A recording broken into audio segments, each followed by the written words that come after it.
Teresa and welcome to my channel. Today we are going to be doing 5 DIYs using wood pieces found at the Dollar Tree. And might I add, each one of them costs under $5 to make. So I actually have a new camera now. It's on my new iPhone. Let me know if you like it. I'm also doing a different angle than I usually do. Let me know if you like it, if you prefer like the over the shoulder look. I'm not sure what my favorite is either yet. So, and so we also have, still have the giveaway going on for the Woodland Christmas video. It's the video that came right before this one. It was posted on Wednesday, so go check that out. The giveaway is going to be open until the following Wednesday, so the day before Thanksgiving. I will announce the winner in that video or directly after that video posts, probably because I usually post that video at 7 a.m. and I don't expect I'm going to be getting up that much earlier and then videotaping or anything like that, but I might just enter it in the comments on that video, and then I'll try to get a hold of you if you are the winner. And I think that is all.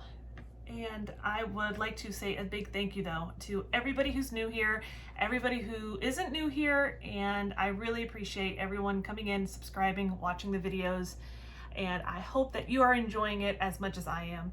And please let me know down in the comments which one of these DIYs is your favorite, and I will see you next time. Bye. All right, so first craft, we're going to start off with this mountain blue paint from Apple Barrel. And we just applied to the Snowflake, and rather than have you watch all that, I skipped over it. And then we're going to just go in with a white chalk paint. This paint you really can't find pretty much anywhere anymore. I've had it what feels like forever. And, you know, I don't know if you guys do this, but as soon as I started doing this dry brush, I put on way too much in the first go around. Does anybody else have this problem? But either way, I'm going to finish dry brushing that up. And as you can tell there, I am in fact wearing pajama pants. I'm going to take this Snowflake ornament from the Dollar Tree. And at first I was like, well, maybe I can pull it apart. And then I was like, no, I'm going to leave it alone, trying not to pull it apart. And I just pull that little poinsettia right off there. And it really just comes right out. It was not difficult at all. So I'm going to take off the excess glue, take off the little part that it was for hanging. And what I am going to do is I am just going to glue that little guy right in the middle of the big wooden snowflake.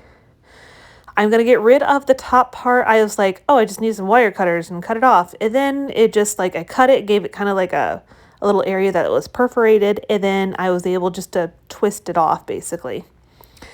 And I'm going to glue that down right here in the middle of my snowflake. And after this, I am going to take that vase filler, also from the Dollar Tree, and I'm just going to take out a blue snowflake.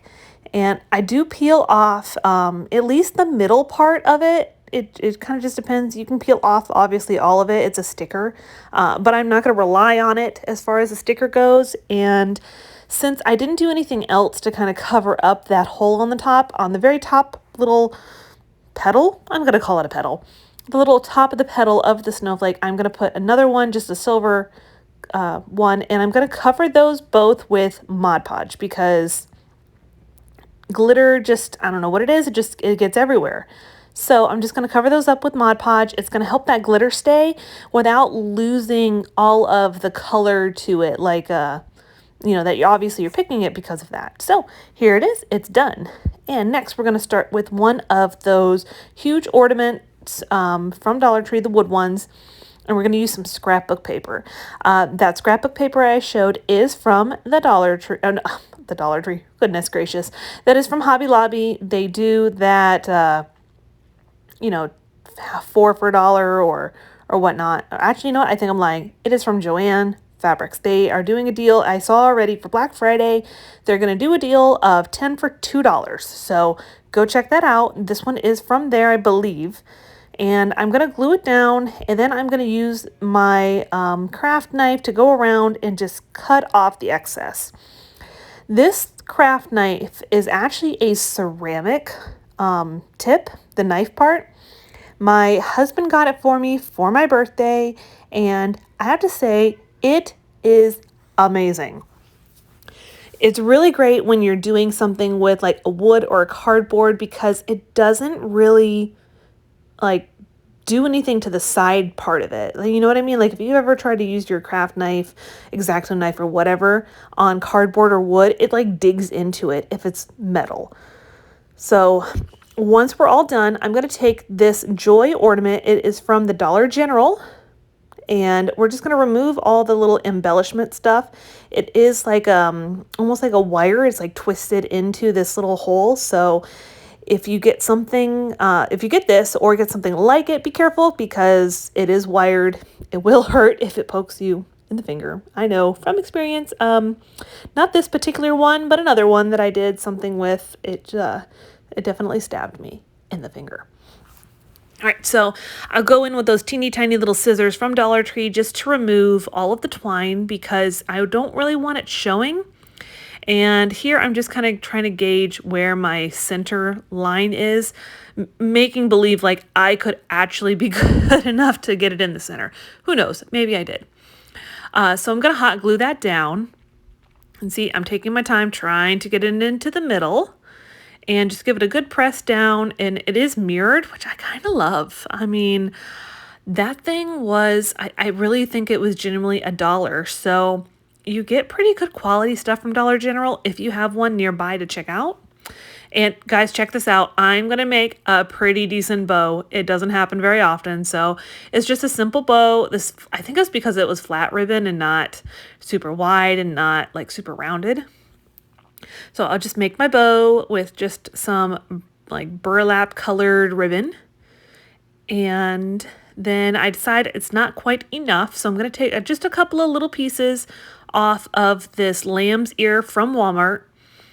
And I was like, well, how am I going to arrange this? I'm going to glue it together, then put it on, then glue it. And so I decided, okay, first I'm going to try to glue it to the top. And as you'll see here in just a minute, that isn't what I kind of go with. I was like, here we go. We're going to glue it to the top and we're going to be happy with it. And I look at it after it's done and I was like, no, that's not going to work. So I just pull off the glue while it's still kind of warm. And I'm going to do it underneath or kind of like on top of the Joy part.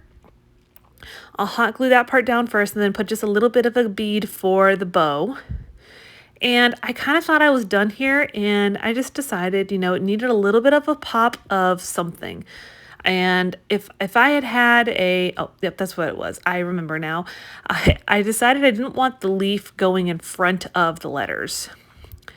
I was going to get some different berries that I had from Target, but I looked at these ones and I was like, hey, those are perfect. They are not that...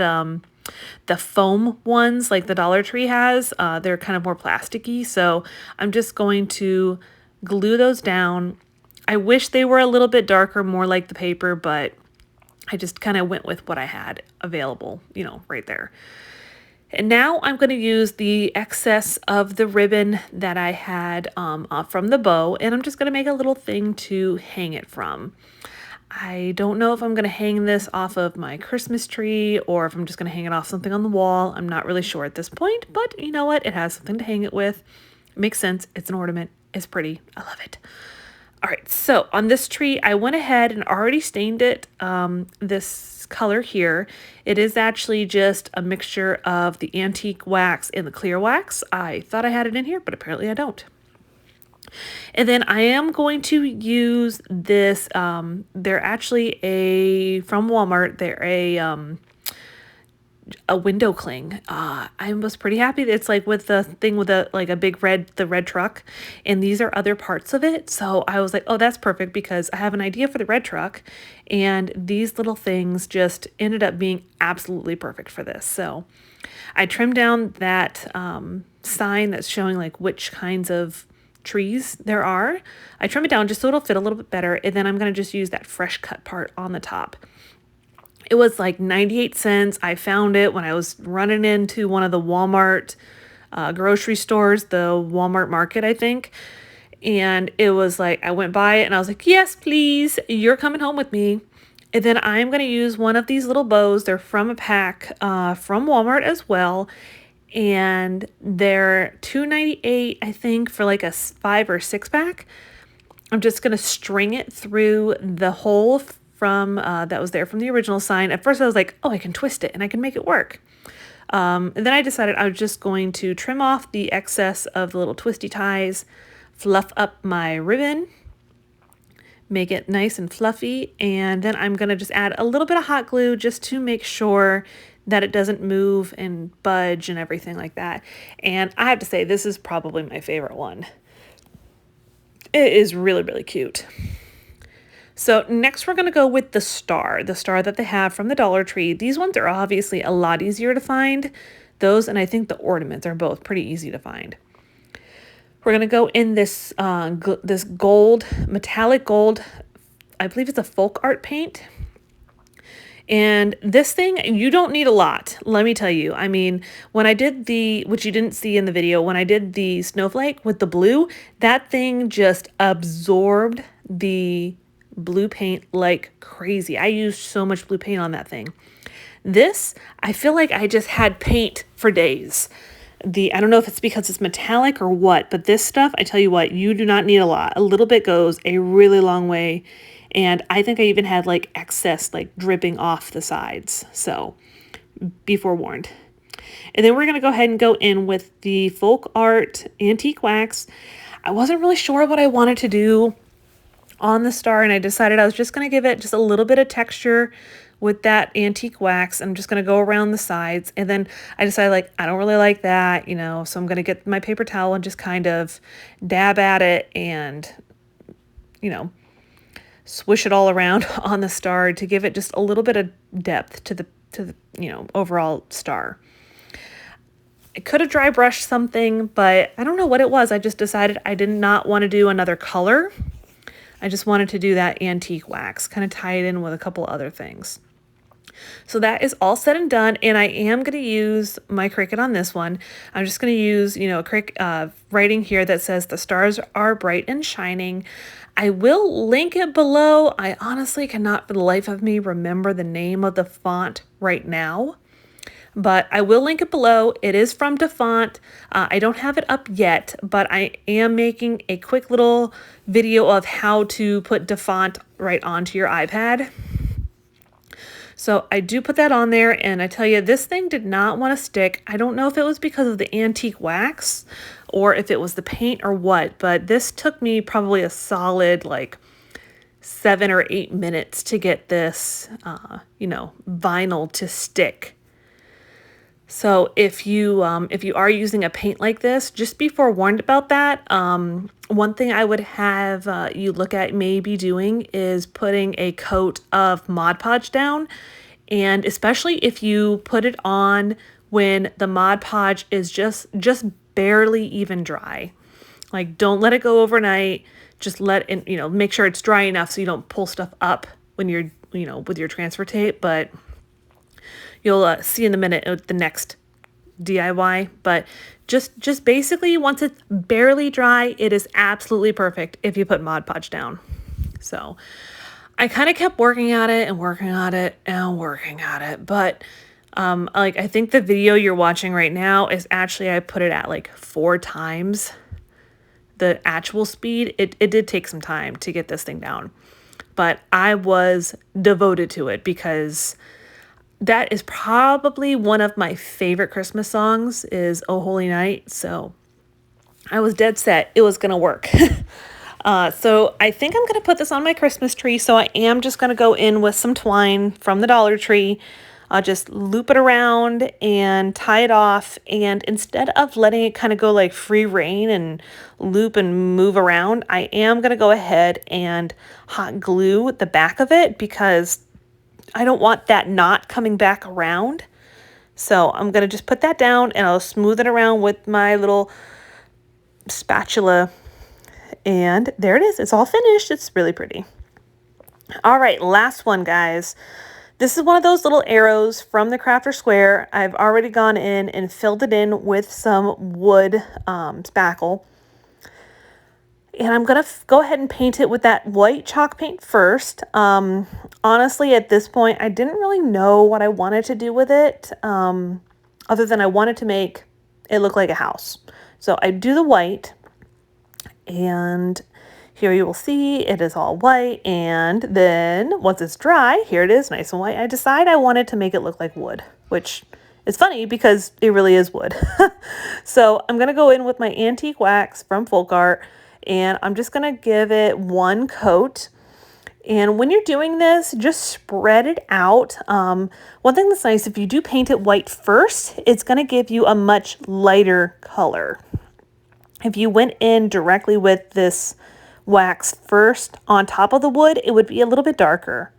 So I just kind of do it to smooth it out as much as I can. And then I accidentally like touched it and moved it around. And I was like, oh wait, I like that. So I'm just going to take my brush. It's the same brush. I didn't wash it off. I let it dry for a few minutes. And then I'm going to start moving that wax around and kind of thinning it out on a few spots, giving it more texture, more of that wood grain look. And once I'm happy with it, I'm going to go ahead and seal that down with some Mod Podge. The idea here is that I am going to put vinyl on it. If you're not putting vinyl on it, you can probably skip this because it doesn't really need it. Once it dries, it's okay. So once I'm done with the Mod Podge on the waxed part, I am going to take this little decal, well, not decal, sorry. This is just some scrapbook paper. I printed out, and I swear I keep forgetting this when I use scrapbook paper, that if it's got something with like a center part, it's not like vinyl. So I'm just going to put those little O's, like the inner part of the zero back. And it works out well. I mean, it ends up sticking. If it was like a whole like sentence or phrase or something, I probably would have just done it in vinyl. But right now I don't have any patterned vinyl. So I decided this is just kind of like my best option. So once we get that all down, just smooth it around. And now we're going to do the actual vinyl on the quote unquote wood part. And this is actually within maybe 10 minutes or so of putting down that Mod Podge. And I have to say, it is like the perfect point to add my vinyl because it's sticky enough to let me put it down, but not so sticky that that it's going to end up pulling up some of that wax. So now, honestly, I had originally made these words and I thought like, oh, they're going to fit perfectly because I measured things out, and apparently I didn't measure them out well enough. So I'm just kind of trying to figure out like where to put everything. I'm not going to reprint it on my Cricut. So I end up deciding I'm going to kind of give it a little bit of like this one's going to be aligned more towards the left, then the next line will be a little further to the right, and it's just kind of a little more off. But I think I like it, so we'll go ahead and put that down. It's just going to be, the whole thing says the year we stayed home. I'm sure you have probably seen it before, but I decided I wanted to make it, so this is my take on it. I will have linked below where I had seen it that I absolutely loved it from. It's somewhere on Instagram. I'm going to have that particular person's Instagram linked below, and I apologize. I cannot recall the name of the Instagrammer, but I will link it because I thought it was just absolutely beautiful. So what I'm going to do though, I am going to make this into an ornament. And I think, oh, I forget, sorry. I'm going to go ahead and trim off that paper. I purposely made it too big because I didn't trust my measuring skills. So I made it too big with the intention that I would trim it off. So there it is. I think it's pretty nice. I'm going to probably make some of these for family members for Christmas ornaments. So I'll probably add in like their last name, like the family of whoever. And because this one is an arrow, you don't have a hole to, put a string through for it to hang. So I'm just going to add on some of this twine. It's just like a red and burlap twine, and I'll hot glue it to the back, and there it is, all finished. So here is all of the DIYs all finished. I was so excited to do this, and let me know if you end up repeating any of these. I would absolutely love to see them. And don't forget to subscribe, and I will see you next time.